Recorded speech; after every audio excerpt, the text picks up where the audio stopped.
All right, Bill Maher. We've been documenting this guy every once in a while on the James Show because he is in this special class of people that I know and you know that exist in the real world. These are the lefties who are reasonable. I know this is WBAP. We have a right-wing slant. I got it. Point blank, period, end of story. But we have a lot of lefties who listen, and they are probably in this same category. And the reasonable lefties are not the ones that make it on TV that much. That's the frustrating part about it. I have probably more than half of my friends are Democrat voters. And I know absolutely zero of them who believe that men can have a baby.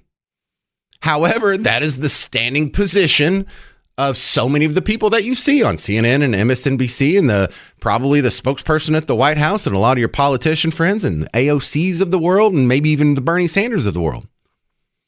And it's odd because there seems to be a division on the left because there are types like Bill Maher and Ricky Gervais and Russell Brand and Joe Rogan. And there's just this whole litany of guys who are still Democrats. They still want universal health care. They're still going to vote blue. They're still going to vote Democrats. But they're at odds with some of these other further reaching guys who are on their side of the spectrum. And I appreciate that honesty because when you see people willing to criticize their own side, what does that mean? It means they're not a hypocrite.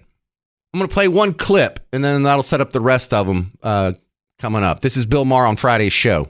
Canada was where all the treasured goals of liberalism worked perfectly. It was like NPR come to life, a giant idealized blue state with single-payer health care, gun control, and abortion on polite demand.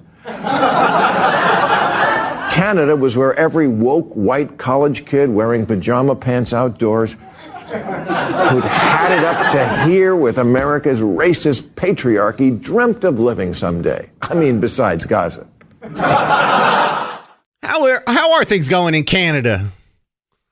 Canada's so great that they even exist because we get to have what is sort of a control group and a variable group in the scientific method, to where if you took almost identical cultures and people groups and same language and same sort of religious makeup and same music and basically the same TV shows and movies, I mean, Canada is Diet America. It's like America Zero. And so when you go try out some of these other policy positions and they fail in Cuba, okay, well, that's one thing. Well, let's try them in East Germany. Well, that's one thing. Well, let's try them in Venezuela. Oh, they failed there, but they fail in Canada. You're running out of excuses. How are they doing up there? Bill Maher was making the case. And so much credit goes for this because this does not help his narrative. This does not further the position that he's taken his entire life. This is a guy calling balls and strikes. How's it going up there, Bill Maher? The unemployment rate in the U.S. is 3.8%, and in Canada, it's 6.1%. And of the 15 North American cities with the worst air pollution, 14 are in Canada. I'm not citing these stats because I have it out for Canada. I love Canada and its people and always have. But I hate zombie lies. Yeah, I didn't know that about the pollution part. 14 of the top 16 are in Canada. One of them's in Mexico, and only one of them's in America. I think it was Chicago. What? He just put a map up. Well, how are they doing on, I don't know, housing? How are they doing on healthcare? I mean, unemployment's not everything, Bill Maher. The median price of a home here is $346,000. In Canada, converted to U.S. dollars, it's $487,000. So does their vaunted healthcare system, which ranks dead last among high-income countries in access to primary health care and ability to see a doctor in a day or two. And it's not for lack of spending. Of the 30 countries with universal coverage, Canada spends over 13% of its economy on it, which is a lot of money for free health care. Look, I'm not saying Canada still isn't a great country. It is, but those aren't paradise numbers. If Canada was an apartment, the lead feature might be America adjacent. Yeah, and if you extrapolated that out, 13% of our economy to get the similar result, we'd have to spend $4 trillion a year in healthcare. If 13% of our economy, which is what Canada does, you want to increase the federal budget by $4 trillion every year? Do you want to increase taxation by $4 trillion every year? Because that's what it would take All right, so what are the lessons we're learning here, Bill Maher? Honestly, Canada, I'm not saying any of this because I enjoy it. I don't because I've always enjoyed you. But I need to cite you as a cautionary tale to help my country. And the moral of that tale is, yes, you can move too far left. Yeah, look, he's not going to repudiate the entirety of leftism. But look, once you can get one of these guys to admit that going too left is too far, is not a good thing, all you got to do is start moving that equilibrium back to the right. And I'm not saying you have to do it. Just watch it. It's going to naturally happen, because one of the big issues that he breaks on the left with is not standing the test of time either. They say in politics, liberals are the gas pedal and conservatives are the brakes. And I'm generally with the gas pedal, but not if we're driving off a cliff. On the trans issue, America is no ands, ifs, or buts about it, absolutely alone in the world now, an outlier country.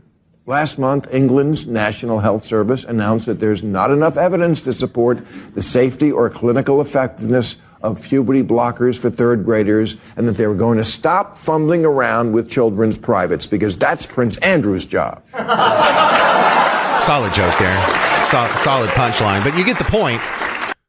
So he's not happy with, in America, the policies around unemployment, housing, healthcare, trans issues, and also immigration. Or on immigration. Sweden opened its borders to over 1.5 million immigrants since 2010, and now 20% of its citizens are foreign-born, and its education system is tanking, and it has Europe's highest rate of gangland killings. And one result is that the far-right parties are in the government now there for the first time. To which liberals say blaming immigrants for the rising crime rate is racist. Yeah, but is it true? Of course it's true. It's not a coincidence the quality of life went down after the Somali gangs started a drug turf war using hand grenades. Yeah, so Bill Maher, he's not politically, voting the same way as you yet. But give this man credit. This is what honesty looks like. This is a non-political hack person who just happens to be a liberal, who happens to be a leftist. They're not all hacks. I have to say that a lot on this show, and I relish in the ability to point out the reasonable times you hear from someone on the left, and Bill Maher is one of them.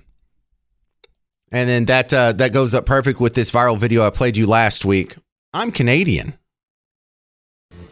Hi, I'm Canadian, where we're trying to make it almost impossible to get any kind of vitamins or supplementation, but it's totally legal to have up to 2.5 grams of heroin or methamphetamine. Hey, I'm Canadian, where if you disagree with our political views, we'll call you a white supremacist, freeze your bank accounts, and beat you with horses in the street. Hey, I'm Canadian, and we don't like opposing views here, so you actually can't even watch independent news media on social media platforms, and we're about to take down podcasts and even Netflix shows that the government doesn't like. Yes! Hi, I'm Canadian, where it's way easier to get medically assisted suicide than an MRI or psychotherapy. Hi, I'm Canadian. It's really cold here. We have some of the coldest winters, which is why we are pursuing net zero, because we actually use fossil fuels to heat our homes, and we don't have alternative ways of heating our houses. That word? Hi, I'm a Canadian, and if you're a journalist that even thinks about interviewing one of our high-ranking officials, you'll go to prison. Moral of the story, don't be like Canada.